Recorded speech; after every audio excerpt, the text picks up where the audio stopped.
Bueno, veníamos hablando un poco del tema el tema de la publicación. Bueno, como el colorario, un poco, de alguna manera, la síntesis del tema de la publicación, tenemos que tener entonces presente que es importante porque a partir de ahí, digamos, la ley entra en vigencia y es obligatorio para todos. Es puesta en orden, es la puesta en orden normológico con vigencia normológica, dice la doctrina. Y tenemos que tener presente que los efectos de la publicación pueden ser temporalmente distintos. ¿Por qué? Porque puede ser que se aplique la ley a partir de la publicación, que es lo más ordinario, lo más común que suceda, pero también puede establecerse que se aplique la ley retroactivamente, o sea, anterior a su publicación, o también puede establecer, digamos, de que se aplique la ley, digamos, después de un cierto lapso. Establecer, por ejemplo, esta ley va a entrar en vigencia a partir de los 90 días de su publicación, puede ser que se establezca, ¿no? Bueno, el otro punto que es bastante interesante e importante dentro de estas actividades colegislativas que tiene el Poder Ejecutivo en esta parte de eficacia es el denominado veto.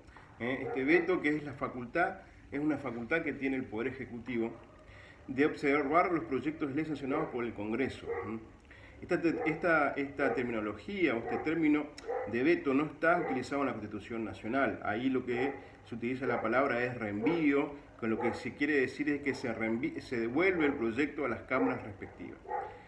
Acá tenemos que tener presente lo que dice el artículo 83 de la Constitución Nacional, que dice lo siguiente, artículo 83, dice: desechado en todo en parte un proyecto del Poder Ejecutivo, vuelve con sus objeciones a la Cámara de Origen.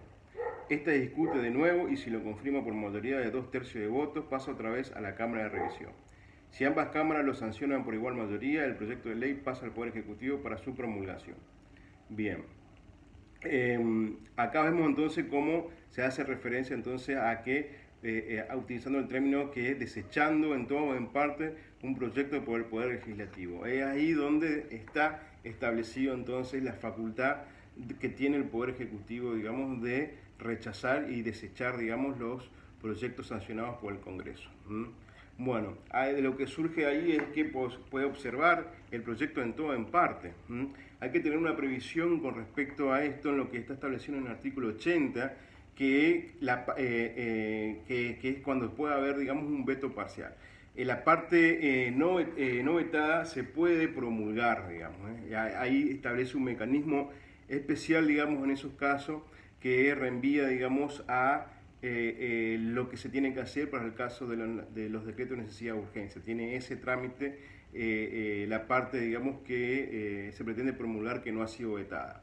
Bueno, hay que tener presente algunas cuestiones, dice la doctrina. Bueno, una de ellas es que el receso parlamentario no suspende el plazo para vetar por parte del Poder Ejecutivo.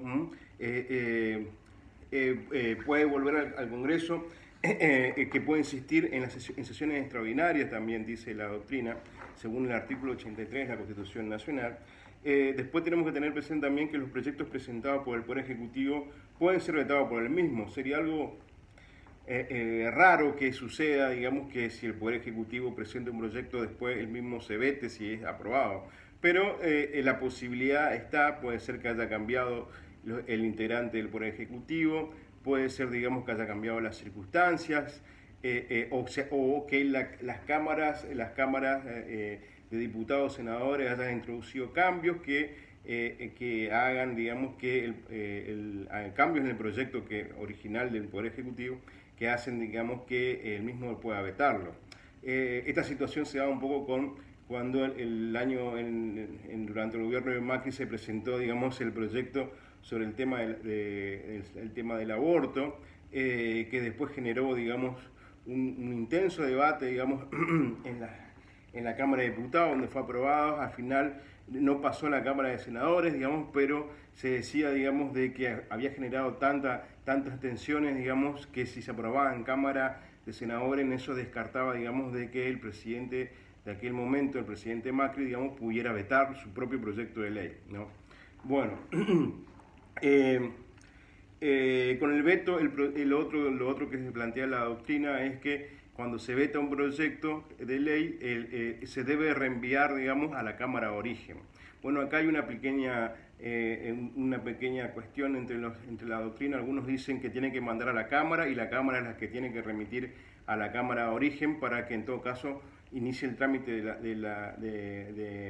el trámite para insistir, y hay otros autores que dicen que directamente lo tiene que reenviar a la Cámara de Origen directamente. Si se originó en la Cámara de Diputados, bueno, tendrá que mandarlo, digamos, a la Cámara de Diputados. El plazo para vetar. Bueno, el plazo para vetar está establecido en 10 días. Bueno, pero hay un temita ahí que es a partir de cuándo, digamos, empieza a correr ese plazo, porque eso no está, digamos, explicado o no está establecido, digamos, en la Constitución. Entonces, la doctrina dice que el plazo a partir del cual corren esos 10 días es desde el que el proyecto es presentado por el Congreso al presidente. Bueno, otro tema con respecto al tema del veto. Bueno, ¿cómo es la forma que tiene que tener el veto?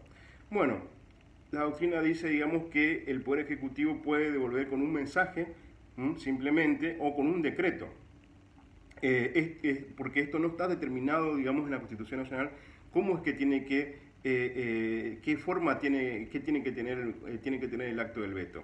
Pero lo que sí, digamos, están todos de acuerdo es que tiene que ser un acto que tiene que estar fundado y refrendado por los ministros. Hay un supuesto especial, que ya lo habíamos mencionado un poco antes, que es el artículo 80, que es el veto parcial.